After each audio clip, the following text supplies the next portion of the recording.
નમસ્કાર. તાજેતરમાં દેશના પ્રધાનમંત્રી નરેન્દ્રભાઈની ઉપસ્થિતિની અંદર રાજકોટ મુકામે વાઇબ્રન્ટ ગુજરાત રિજિયન સમિટનું ભવ્ય આયોજન થયું. આ સમિટ સમગ્ર સૌરાષ્ટ્ર અને ઝાલાવાડના વિકાસ માટે એક નવી દિશા ખોલનારી સાબિત થઈ છે. ખાસ કરી મારા વિસ્તાર માટેની વાત કરું તો તાજેતરમાં જે 7 જિલ્લાઓની અંદર દેશના પ્રધાનમંત્રી નરેન્દ્રભાઈ મોદી મારફતે જીઆઈડીસીની જે જાહેરાત થઈ એની અંદર સુરેન્દ્રનગર જિલ્લાની અંદર મારા દસાડા વિધાનસભા ક્ષેત્રના પાટડી તાલુકાના રાજપર ગામે જીઆઈડીસી મંજૂર કરવામાં આવી છે. સરકારી જમીનની અંદર 200 હેક્ટર જેટલી જમીન આ જીઆઈડીસીને સરકાર મારફતે ફાળવવામાં આવી છે અને આ જીઆઈડીસી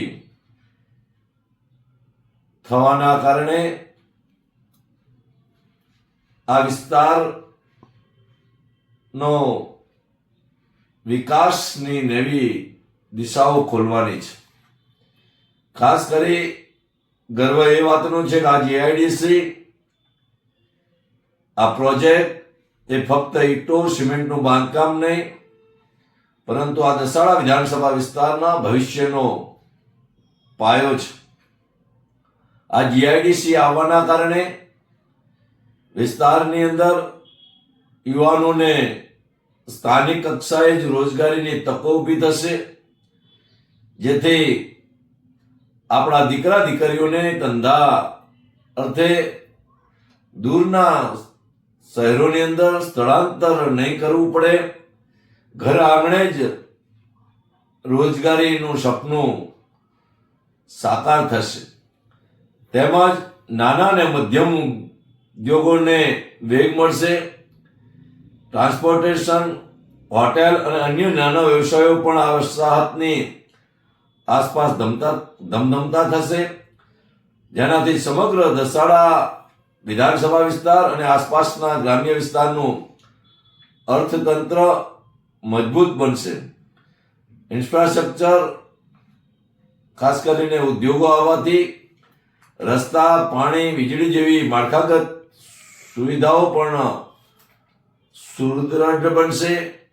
અને ત્યારે ખાસ કરી અને દેશના પ્રધાનમંત્રી નરેન્દ્રભાઈ મોદી સાહેબ, રાજ્યના મુખ્યમંત્રી માનનીય ભૂપેન્દ્રભાઈ પટેલ તેમજ ઉપમુખ્યમંત્રી અને ઉદ્યોગનો હવાલો સંભાળતા એવા હર્ષ સંઘવી સાહેબનો આ તકે વિધાનસભા વિસ્તારના પ્રજાજનો વતી ધારાસભ્ય તરીકે હું ખૂબ ખૂબ આભાર વ્યક્ત કરું છું કે મારા દસાડા વિધાનસભા ક્ષેત્રની અંદર રાજપર મુકામે આજે જીઆઈડીસીની મંજૂરી આપી છે, ત્યારે સરકારનો ખૂબ ખૂબ આભાર માનું છું. આભાર.